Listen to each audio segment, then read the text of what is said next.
It was a big month, but now it's over. Today we're going to talk the best and worst original movies in November. Let's do it. What is up, flick fans? Welcome back to my channel. We have 19 original films to discuss in the month of November, and today I'm going to rank them on tiers. And then at the end of the video, we're going to put them in order from my least favorite to most favorite. Now, I need your all's comments down below. What movie did I miss this month? Even though I saw a lot, I still missed plenty, so leave those down below. And what was your favorite and least favorite? Of course, if you're here and enjoying the video, the best way to let me know that is by dropping a thumbs up down below. And we're going to start with Devotion, a movie that was drawing a couple of Top Gun Maverick comparisons. Is that because Glenn Powell is in this film, or because there are planes in the movie? It's a drastically different story based on a true story during a war that not a lot of people are talking about, and surrounding a character played by Jonathan Majors that I believe deserves to be talked about because it's an important story.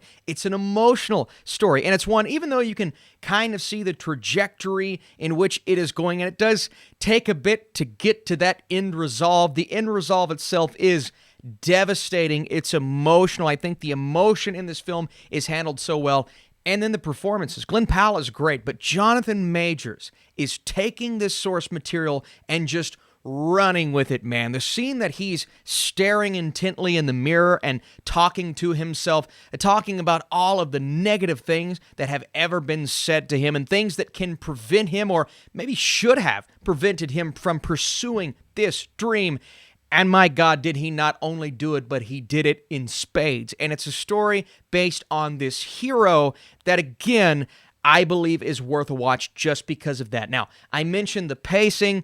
I did struggle to get through moments because I do believe they take scenes and extend them, and some people will go into this expecting more action. It's less of that. It's more of a drama. Now, when you get the scenes up in the air, they are handled phenomenally, and I thought they were so well done, but it may or may not take a bit to get there at points, and there were also just some scenes, entire portions, that maybe we could have done without. Regardless, I do feel like this is one that is worth watching. That's why I'm going to put Devotion on the good tier. I actually think it's a good film that maybe has been overlooked at the box office. Next up, The Delectable, The Divine, The Delicious, The Menu. This is a movie that I was looking forward to, but hesitantly so. You know, I'm a big fan of these chef shows. Gordon Ramsay, Mythical Kitchen, these series that take the art of making food or eating food and just make it fun. And that's why I was excited to see what they were going to do with the food portion of The Menu. And that's actually a heavy focus of this film.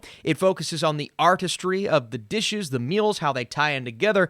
But the way that they tie in together, thanks to Ralph Fiennes, who plays our chef, it's a lot different than maybe what some people will expect. And oh my God, this movie takes some twists and turns that thankfully I didn't see coming. This is one of the most unexpected plots of the entire year for me, because even though at the beginning you kind of have an idea as to what's going on, you have no clue what is going to happen from meal to meal to meal, and that was the entertaining part. I mentioned Fiennes, who is outstanding, but he goes head-to-head with Anya Taylor-Joy. And there are other actors in this film, John Leguizamo and Nicholas Hoult, and everybody does a great job. It's a cool ensemble cast, and the majority of the film takes place in this one room, so it's up to the cast to carry it, but it's also up to the awesome cinematography, the great direction, and so many compelling and exciting moments that make this thriller, which may be my favorite genre, worth a watch in a theater, especially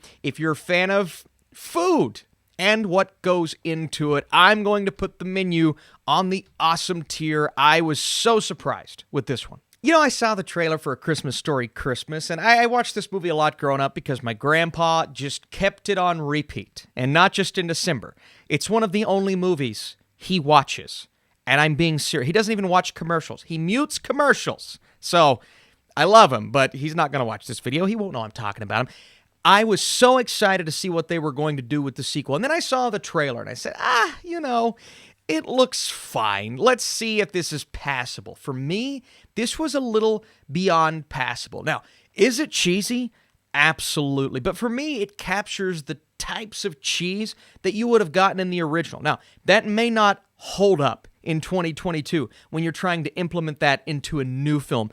but I like the authenticity of going back to the old school type of storytelling with the constant narration and voiceover to where it's going to give you a little exposition. But when you commit to that so heavily, like this movie does, it bothers me at first because I'm not a big fan of this type of storytelling in general. But as you go, you start to get an idea as to what it's trying to do. And then you get these crazy, outlandish scenarios that Ralphie and his family gets caught up into that don't seem crazy on their surface, but when we get them presented to us in a different way, like this movie does every now and then, the Western shootout or the scene that he gets taken to jail, that's actually kind of cute. And again, it's cheesy throughout, and, not everyone's going to respond to a movie like this in 2022, but I liked the heart that it conveyed. I liked the fact that it felt like the original Christmas Story at times, and the emotions in there, especially when we're dealing with his dad and why they're going back there in the first place, and you get those moments towards the end. I thought this was actually good, and I've already watched it twice. Second time with my family during Thanksgiving. So, A Christmas Story Christmas is going on the good tier. Jason Momoa, Marlo Barkley, who's kind of the newcomer here. She reminds me of a young Dakota Fanning. I feel like this girl could be in a lot of movies like this after this type of performance. She was wonderful in the film. Her chemistry with Jason Momoa was great. And Jason Momoa, this is not your Aquaman, kids. This is a very different type of character. He's outlandish. He's crazy. I saw someone on Twitter say, this is Jason Momoa's Cat in the Hat. And they were probably meaning that as a negative, but I look at that as kind of a positive. He's able to do something that we don't often see from him. And this is a story that is very conventional and by the numbers. It's all about a little girl trying to get back to her dad, trying to find the opportunity to see him again. And by going into this crazy dream world, and both she and Jason Momoa are kind of going towards the same goal here, they have to team up and they have to go through all of this madness just to get there. But at the same time, she has to wake up and live her everyday life with her newfound uncle that may or may not be hiding a thing or two. It's interesting. It's cliche. We've seen it 1,000 times before. The visual effects in this movie, they're pretty good. There were times where it looked great. There were other times where it's just nothing but CGI and green screen. And even though I saw exactly where this story was going, I could see this as one that's going to work and do exactly what the target audience needs it to do. That's why I'm putting this on the okay tier. Nothing outstanding, but it was fun. Disenchanted. The word to use here is devastated. I could have just used Disenchanted because that's how I felt while watching this movie. And it's not that Disenchanted is terrible. It's not that it's the worst thing that Disney's put. I mean, this year, we already had a Pinocchio movie that was terrible. But it just doesn't live up to the goodness, the magic that the original Enchanted had. And Amy Adams, she's still great. I like the addition of Maya Rudolph. Everyone who returns this time around, especially like a James Marsden who stood out he was amazing in the first film. He wasn't used enough in this movie, but everybody is really good that returns. The problem here is it's like they couldn't really find a story in the first 25 minutes that was interesting enough. And when we do get this magic fairy tale world that comes into our world, and this 2D animation mixes with real life, and then you have the 3D animated characters in there that look terrible at points, and that's when it reminded me of a straight-to-streaming service movie, whereas there were other points where the visuals looked outstanding. But when that starts to come about, yes, the film does get more interesting, but it goes from being just a bad movie to one that still isn't on the level of the original. I just didn't feel the magic as much this time around. And while there are a couple of songs in here, and look, when you have Idina Menzel singing, they're going to be good, all right? But not one of them came close to, I would say, my top 3 in the first Enchanted film. Again, there's fun to be had. I thought the ending was emotional. Amy Adams, again, is just outstanding in the role, and I like seeing the progression of the characters, but there isn't much beyond that when it comes to a story, and it just felt like they didn't really have an idea for this film. Unfortunately, I have to put Disenchanted on the meh tier. This one hurts. Enola Holmes! Millie Bobby Brown is back, and she's really good. Henry Cavill is really good. The cast is awesome in their roles here, and I love a good Sherlock Holmes story, obviously dealing with his younger sister and Enola. This was an interesting premise. I liked the mystery that was slowly being set up. The problem with Enola Holmes 2 is that there are a lot of subplots in this film, whereas the first really focused on Enola, where she came from, what she was getting herself into, whereas in this sequel, you have Sherlock and kind of the mystery he's dealing with, what's happening with Enola, what's happening with this other young girl, and all of those things begin to come together, and the story becomes a lot tighter in the third act, so it was entertaining. I thought the fight scenes were pretty fun, and the way that it all unravels, a few things caught me off guard. Obviously, Millie Bobby Brown's performance, that doesn't catch me off guard. She's great. She's always great. But I did find Enola Holmes 2 to be not as good as the first, but there was still a lot of fun to be had. It's going on the okay tier. Next up, The Wonder. Florence Pugh, my distant cousin, Tom Burke. That's not true, but he's in this film. She is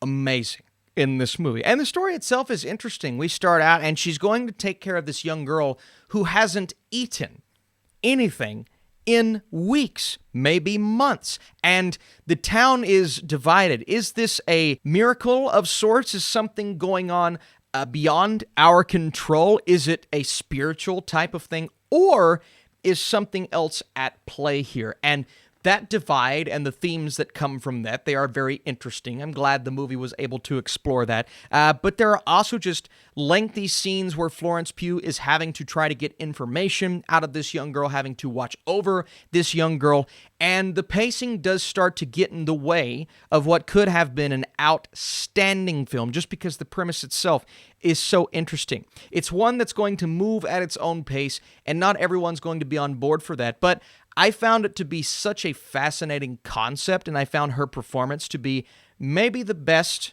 or in the conversation of the best of her career. Now, is she going to get the talk that she deserves? No, but I just thought she had a lot of heavy lifting to do, and she did it with this film.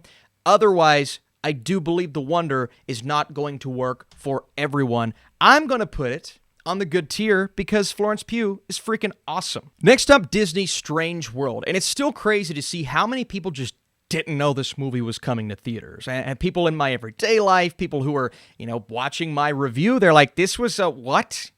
When did this come to theaters? Dennis Quaid, Jake Gyllenhaal, Disney Animation, there's so much that goes into this to where they should have marketed it better. And they did for about a month, half a year ago, and then they stopped until 2 weeks ago, or 2 weeks before the release, and there have been a lot of commercials since then, but that's not really how you should market a film. I see this as a movie that gets a lot more popular on Disney Plus, because at least then people will see it, or maybe they'll know it's on the platform. I'm just not entirely sure if the marketing did this any favors. And then there are, of course, other things that went into large groups of people not seeing this film. They were in my comment section saying how much the movie sucked, even though they probably haven't seen the film. So there are a lot of factors here. The film itself, it's okay. I do believe there are redeeming qualities, especially that relationship between Gyllenhaal and Quaid, a father-son dynamic that was strained so heavily, but they haven't seen each other in so long that when they get together, it's nothing but arguments. And trying to understand where each other is coming from, that's a very difficult task. But now Gyllenhaal has a son, and there's a new family dynamic at play that we're focusing on, but we're also trying to focus on the mission and the people that brought them into this mission and the new discovery and traveling over this mountain and just a lot of subplots and cutting back and forth and back and forth. The animation is great. There's some awesome and colorful scenes, but the story is something that just didn't stand out, and it didn't really feel like a Disney concept because there's so much jumping around, and it's so scattered at times. I still think kids are going to enjoy it, and that's why I'm putting it on the okay tier, but holding it up to Disney standards, yeah, it just doesn't live up. Spirited is a film that I've seen a lot of really good feedback from, especially from audience members, and I completely understand why. You have Ryan Reynolds, you have Will Ferrell. It's a Christmas movie with Will Ferrell, and we're all going to go to Elf, but this is not Elf. This is a musical. And I got a little bit of pushback in my review. I said, there's just a lot of music in the first half of this film. There are a lot of things going on, yes, but they try to shoehorn a song in like every 5 minutes, and it starts to take away from the buildup of Ryan Reynolds' character and what's going on with Ferrell's Ghost of Christmas Present. They're coming in, they're trying to change this man that seems unredeemable, and it's a very modern take on the classic Scrooge Christmas story, but there's also a twist in there with Will Ferrell's character that, to me, turn the movie around. And then when we start getting those musical numbers in the second half of the film, they felt like they actually belonged. And they didn't try to shoehorn them in and take away from the emotion of the rest of the movie. It was the song in the 1800s that was just awesome to me, and the movie from then on out has great emotion. You learn a lot about the characters. Couple of really dark twists in there, but I do see why Spirited is resonating with so many. I thought it was okay. I'm putting it on the okay tier, but it is one that got better the more I watched. The Guardians of the Galaxy Christmas Special, I don't want to spend too much time on this because it's only 45 minutes long, so to compare it to other movies is a tough thing to do, but I'm still going to put it on the tier list because it does feel like it has a big enough story that's going to impact the universe, and if you've seen it, you know what I'm talking about, but this was just really fun. It's magical. It once again put me in the Christmas spirit, as a couple of other movies did on this list, but I had a great time while watching. Kevin Bacon committed to this. The ongoing joke about Drax and Mantis hating actors is hilarious. Their ventures on Earth is really funny. The fact that they do so many crazy things and they get away with all of it, but then the heart of just wanting to bring Peter Quill a Christmas gift after all that he's went through and giving him an amazing Christmas. The songs are great. The soundtrack is great. You know, there are things that happen that maybe should have had bigger stakes, but I can't fault this 45-minute Christmas special for not being, on the level of a movie when it wasn't supposed to be a movie. So I had a great time with this. I have no choice but to put it on the great tier. Such a surprise. Jennifer Lawrence in Causeway, it's all about this U.S. soldier that suffers a traumatic brain injury, and she's having to go through the process of recovery when she meets Brian Tyree Henry's character, and they strike an interesting relationship and really an interesting bond that carries throughout the entire film.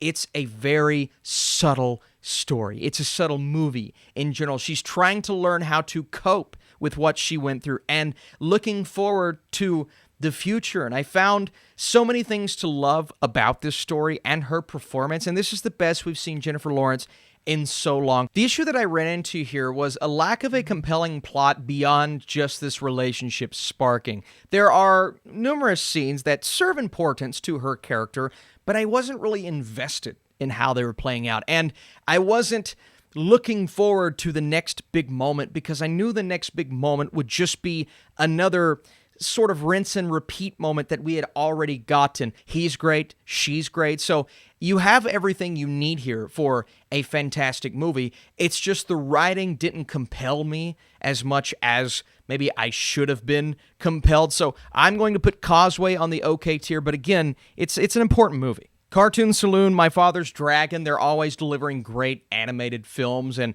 this time around you have a phenomenal voice cast, and Jacob Tremblay is kind of at the forefront here, and he's going on this adventure and searching for this captive dragon in the wild. And funny enough, it's voiced by Gaten Matarazzo from Stranger Things, but once they find each other, there are emotions that come from that, and the events that happen on this island with a plethora of wild characters voiced by incredible and talented actors.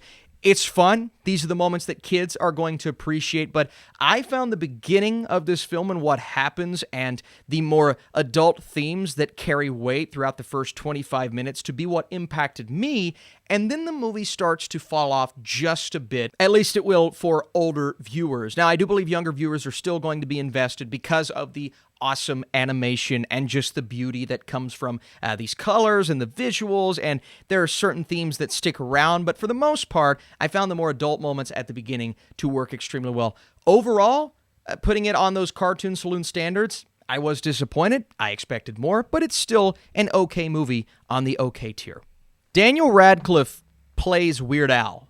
That's all you need to know. Look, I had a freaking blast with this film. I understand not everyone has responded to it, but I don't care. I had such a good time. It's so rare to see a spoof comedy that is not afraid to just go in whatever stupid direction it pleases, playing on so many things that are straight from Weird Al's career, but also flipping the script with multiple characters and plot points that you just don't expect. And Even though it does go a little off the rails at the end, and I didn't love how crazy it gets, doesn't matter because Daniel Radcliffe and the rest of the amazingly talented cast, Rainn Wilson in there playing a huge role as well. And you have to give a shout out to Evan Rachel Wood as Madonna. I found the trajectory of this story to be so entertaining. And, even I could see somebody watching it at the beginning thinking it's a legitimate biopic. And then the further you get, you're like, this is so dumb. So if you approach it like that, yeah, I completely get why you didn't love it, but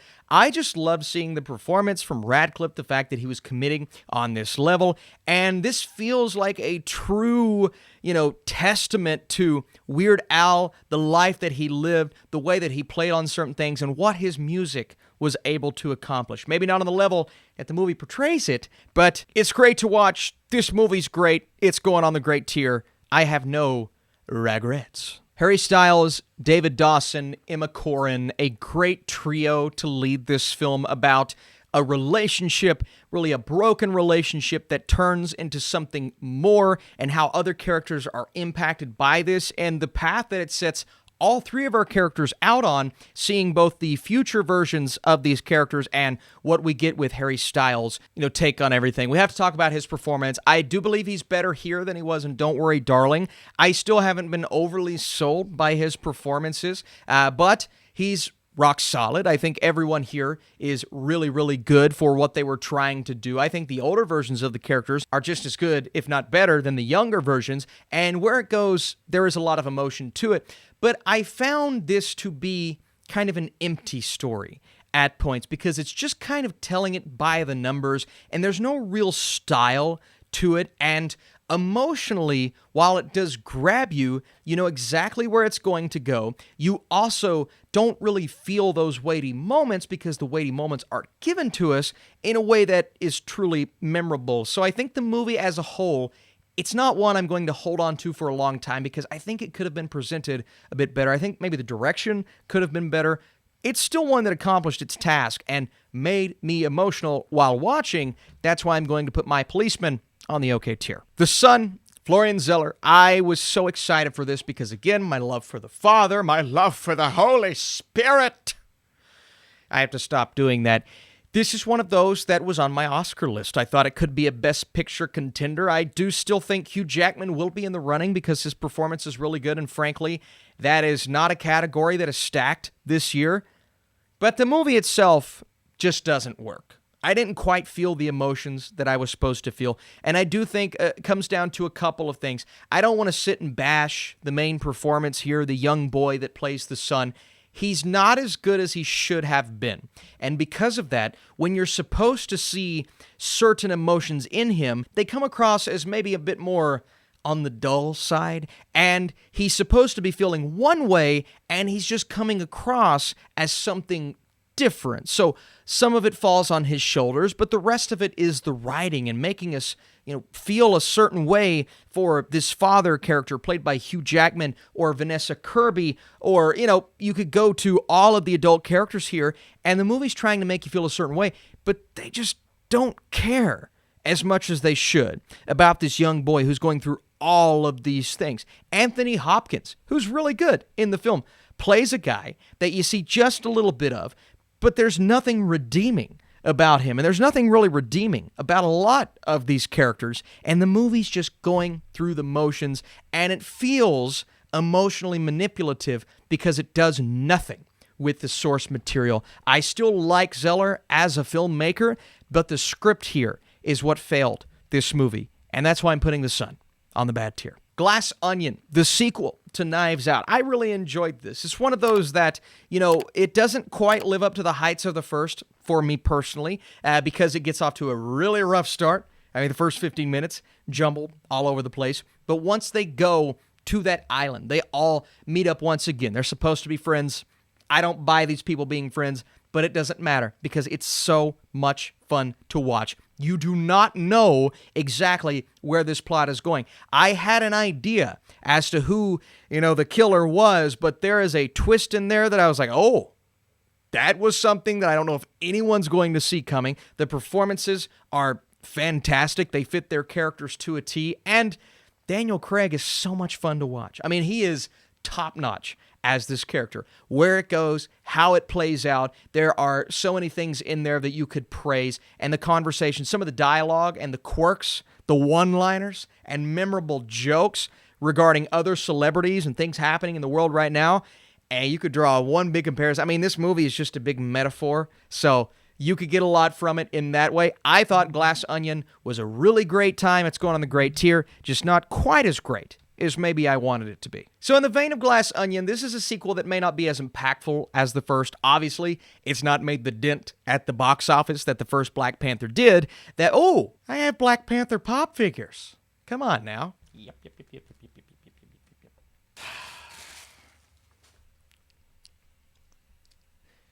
Beautiful. I think this story is more interesting than the first. I really do. There's more going on here, and a lot of it has to do with the fallout of losing T'Challa. Now, the one thing this movie doesn't have is obviously Chadwick Boseman as T'Challa, and that is a big piece missing that makes it to where you're always feeling like that could add another layer to what this movie is. But again, the story is based upon the fallout of that. But we're also dealing with what Wakanda's having to go through, the United States searching for vibranium and the fallout between nations. And now you have this new nation led by Namor, or Namor as we know him, that adds, you know, something that maybe other Marvel movies haven't been able to handle. You know, a level of interest and intrigue that I just haven't seen from any other project in Phase 4. Now, I'm not saying this is the best Phase 4 project, but it feels like the most adult with its themes. And it also feels like it never compromises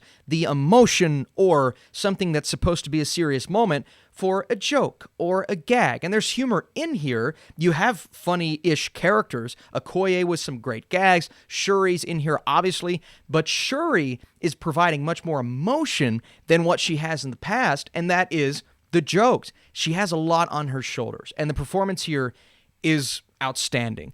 To me, this sequel gets more right with its story and its themes and what this villain is doing.